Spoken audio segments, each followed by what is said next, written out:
Hello and welcome back, my fellow members of humanity. I'll be going over 2 chapters today since they were grouped as part 1 and 2, so this is probably going to be longer than my usual 1-chapter reviews. Remember to like and subscribe as always, but now, let's begin.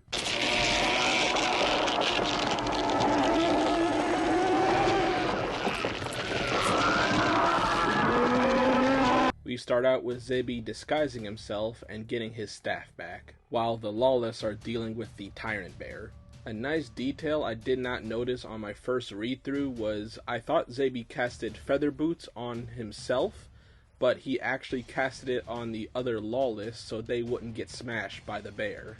Grig uses the drumming mode for the Titans to stop the bear, but it still is not doing enough. So he asks where his brother is, and Gout tells him that he ran off towards the human base. Renri goes down to where they keep all of their prisoners and sucks the souls out of them to fill up his Curse World technology. And he comes out to the battlefield and releases it transforming into a huge gun and blasts a gigantic hole in the bear, killing it. Renri also spots Zebi and tells the others to recapture him, but it turns out the bear was not fully dead. Were you killed? Sadly, yes. But I lived. It turns out that the Tyrant Bear was infected with a parasite, and now that it died, it fully awakened and is now running wild, absorbing everyone to add to its mass. The Lawless are of course terrified of this and want to run away, but Renri then pulls out a tactic from a Warhammer 40k's Commissar handbook, killing anyone who even thinks about retreating. The Lawless are not standing a chance, so Zebi orders the others to team up with them because they can't risk this parasite getting beyond a solvable point.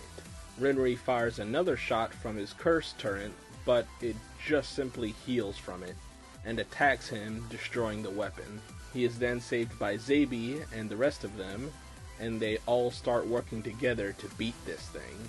Renri theorizes that they did this so they can subjugate them by staging this whole thing, but Zebi tells him that they are genuinely trying to help and they did not plan for things to get this bad. The parasite then shotguns other parasites at all of them, getting Renri infected. But then we see and find out that it has now chosen Gout to be its primary brain to use as its intelligence. He quickly kills Grig because he still remembers his hatred for him and moves on to the others. And Cartel tells everyone that this parasite has gone critical mass and is beyond stopping at this point, becoming a super worm. You gotta be fucking kidding. Seeing no solution here, the only thing the Lawless can think to do is pray, which Naorai from Indignia frantically tells them to stop, but it's too late. We see an eye begin to open up, with the design of their world appearing, ending the chapter.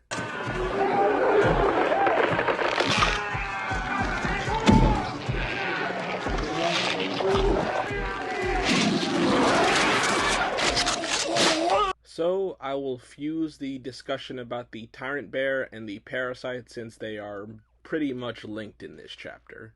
The Tyrant Bear was doing pretty well on its own, and I don't think it was being enhanced or anything like that by the Parasite. It was able to hold off, and if it continued, probably beat 3 controlled Titans. Now, I don't think these Titans are as strong as the regular ones, but I will talk more about that when I discuss the Lawless. But, like any living thing, if it gets a hole blasted through it, it dies. Now, I don't think the parasite could awaken in the bear because it was too strong of a host. Like we saw previously with a Titan, the only symptom he had was an itch, but the parasite could not utilize his body until he died.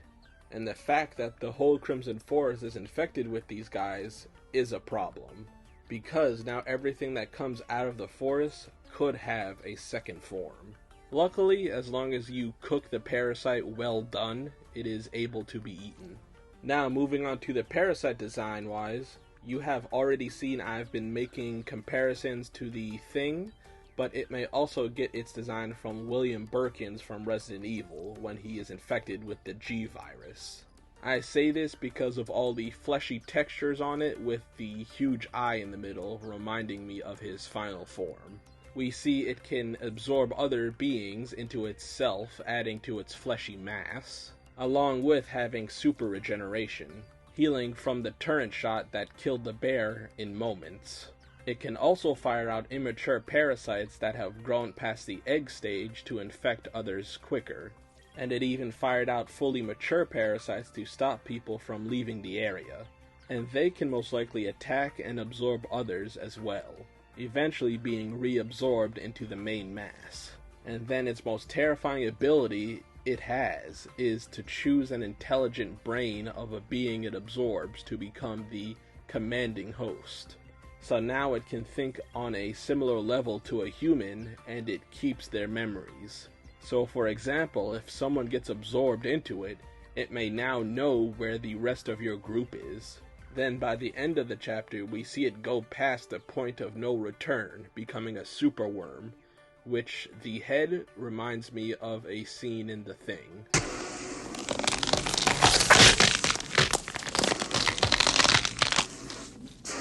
And this thing has such an intimidating and creepy design. I love it. This right here is my favorite thing ever. In the history of forever. I think about this every day. I think about this all night long. I stay awake, not sleeping, because I'm thinking about this. It's so grotesque and beautiful in its design. I absolutely love it. But that's everything I can say about the Parasite so far, and we will see how it will fare against the Mad God next chapter. So next on the chopping block are the Lawless. The Titans they use are useful, but in this chapter I noticed they seem to not be able to bring out their full power, since they do go into drumming mode, getting larger and turning red, but they don't seem to become as large as the usual Titans, which may be a downside to cybernetically controlling them. They cannot bring out their strength as well as the regular ones can. Then moving on to Rinri and Gore. They both showed their skills by dodging the Parasite tentacle attack, and Gore even pushed back on Rinri, saying that they need to leave because it's becoming a lost cause at this point.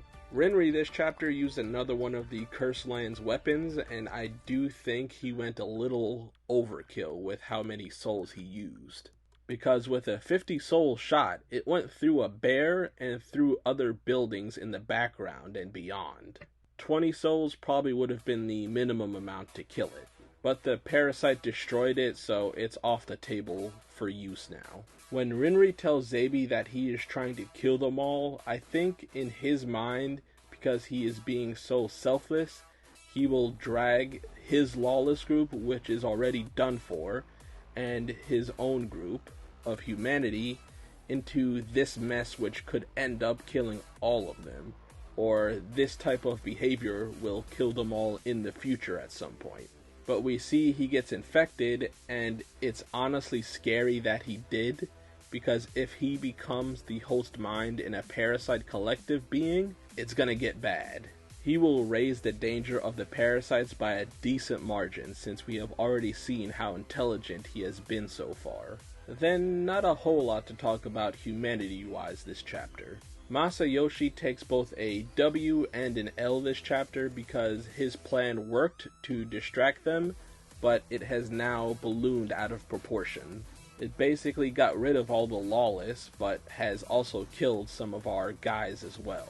And it has unfortunately culminated in the creation of a super parasite. Zabi showed his humanitarian side again, helping the Lawless fight back and saving them, along with sharing their weapons with them. I am hoping showing at least a few of them this kindness will make them switch sides now, seeing Zabi as their boss, aiming all their aggression and tenacity towards helping humanity as a whole.